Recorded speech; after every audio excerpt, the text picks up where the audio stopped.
Friends, I am Narendra Kumar Pandey, a business analyst.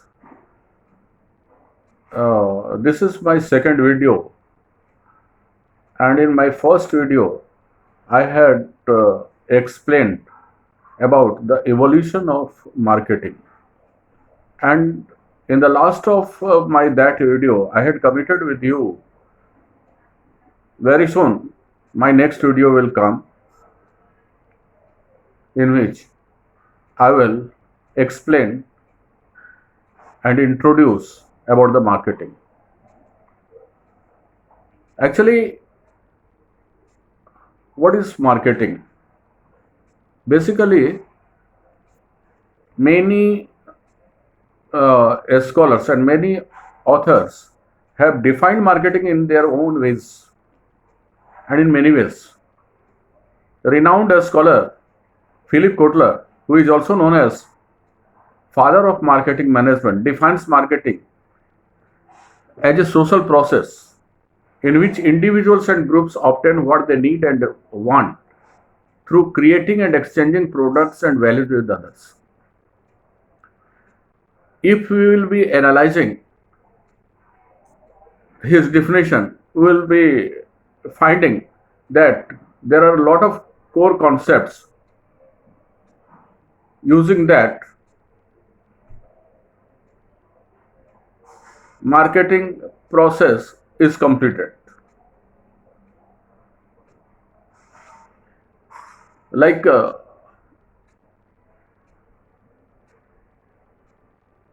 far as these core concepts are concerned, these are, for example, needs, wants, and demands, products, value and satisfaction, exchange and transaction, and marketing, and marketers. So, in this way, altogether, 5 core concepts are there which formulates and accomplishes marketing process. Let us come and analyze all the core concepts one by one. The first core concept, as I told you, that is need, wants, and demands. What is need? Actually, needs pre-exist in human being right from beginning when human being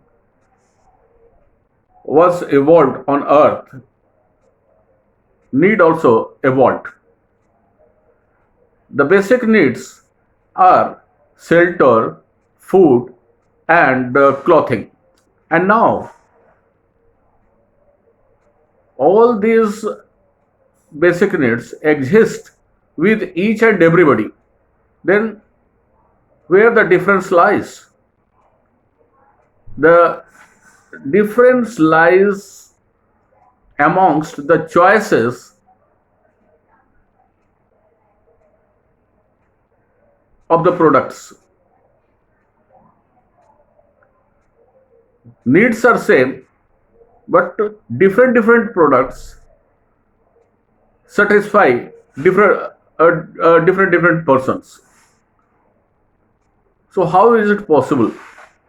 Shelter is same, but different persons require different type of accommodation for them, shelter for them.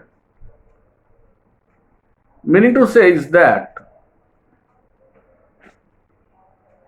we must diagnose what is the reason behind this difference and what things impact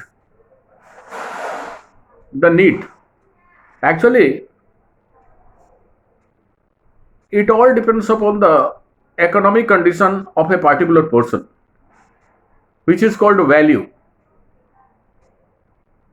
Value of a particular product for a particular human being, which defines the value and accordingly satisfaction also. Satisfaction from the products also. So, for example,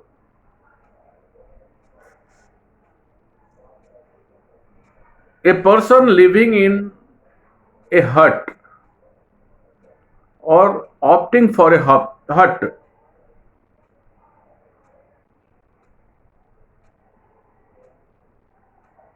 will not opt for a small house or big house or palaces. Why? Because his economic condition is quite low, which is suitable to get a hut only or to purchase a hut only. But a person having little bit higher economic condition will be opting for a low budgeted house or little bit big budgeted house, or another person can go for palaces, and it all depends upon the economic condition of different persons. And according to the suitability of this economic pocket of a person, value is attached to different type of products of accommodation. For example, a person having low budget or a person capable only to purchase a hut, he will be satisfied after purchasing that hut only. And for him, purchase of a small house or big house or palace is meaningless. So for him, when he purchases a hut, that gives utmost satisfaction to him, and maximum value he will be giving to that hut after purchase, because he will be and that's why he is fully satisfied. Same is the case with a person purchasing or opting for a small house or big houses or palaces. Same is the case with food also and clothing also. A person going for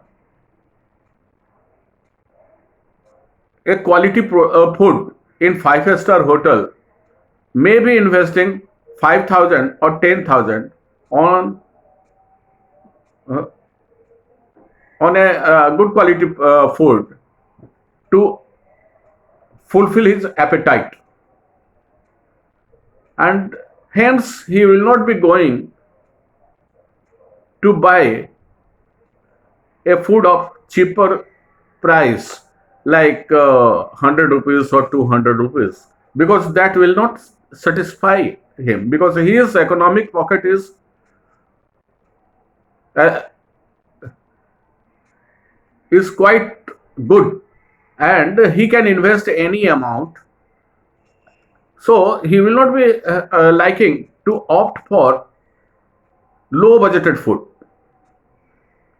So for him, the value attached with with a food having cost 5,000 rupees gives him utmost satisfaction, and for him a food of 100 rupees or 200 rupees is meaningless, while a person who is having only 100 rupees or 200 rupees and he is able to purchase a food of only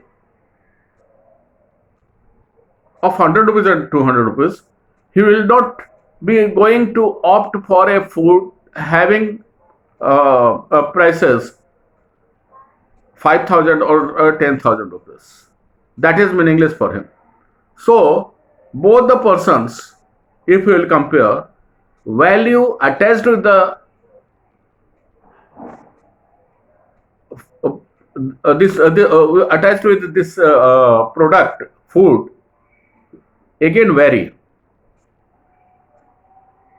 For a person having economic pocket of 100 rupees or 200 rupees, only that food will satisfy him, with which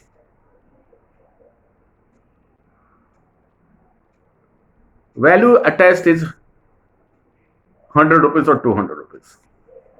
Accordingly, persons having high paying capacity, for him a food having uh,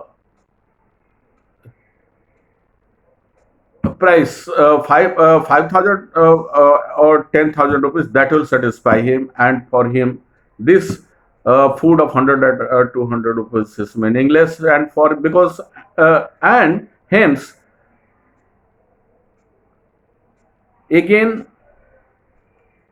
value for the product is different, and different level of satisfaction both the persons will be getting. Same is the case with clothing also. A person can purchase a shirt of 200 rupees also, who is having less economic uh, capability, and a person having good economic capacity, he will be purchasing, or he will be opting a shirt for during the time of purchase for a shirt of 3,000, 4,000, and 5,000, depending upon his economic capability.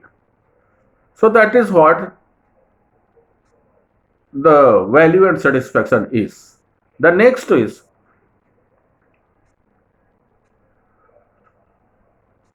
exchange and transaction. Now, in my previous video, I had explained in detail about exchange, in which I had explained about the barter system also. So you know that very well. Later stage nowadays, which is exchange process takes place in monetary terms only. A person is having the products in one side, in another side individual buyer or group of buyers are there. This seller will be targeting those buyers in exchange of some amount, or you say in exchange of some money. So when anything is exchanged or anything is sold from a seller to buyer in exchange of money, and for that particular, so which seller is having, buyer is paying money, that process is called a transaction.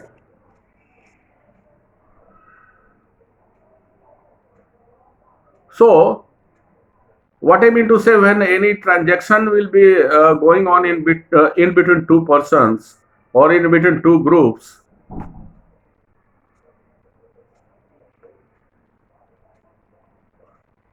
this process is called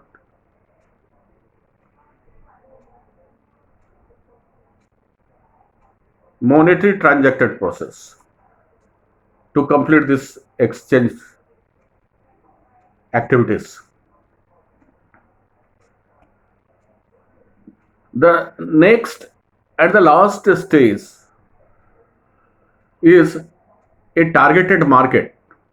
A seller must manufacture, or if he is a trader, he must have those products only which he wants to sell to a targeted market. Meaning to say is that the seller must know what is the choice of that market. Only then he can sell his products to that market, because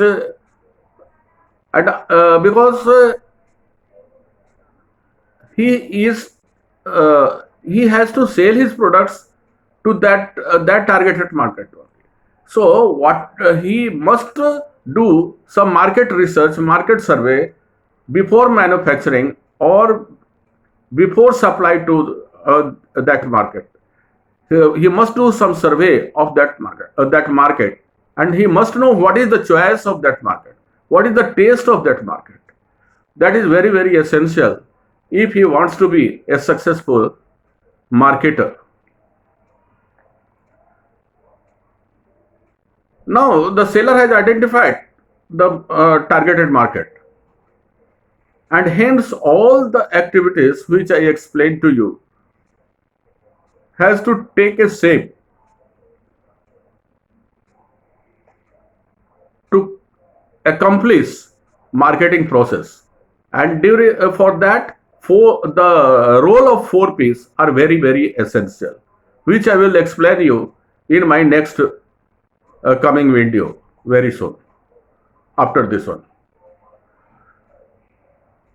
Now, targeted market is also there. Marketing process is ready to go on, and seller is playing the role of a marketer. He is adopting all the tools, all the weapons in order to supply his produced goods or the products he is having through trade process. So everything is ready, all the system is ready, right from seller to buyer, and in that way marketing process is completed, and a buyer is getting the products. So it is all about marketing, which I had wanted to introduce you. So I hope you must be liking this video also, as you have liked my first one. If you are liking this video, please subscribe it using the red button. Thank you very much. Have a nice day. Bye bye.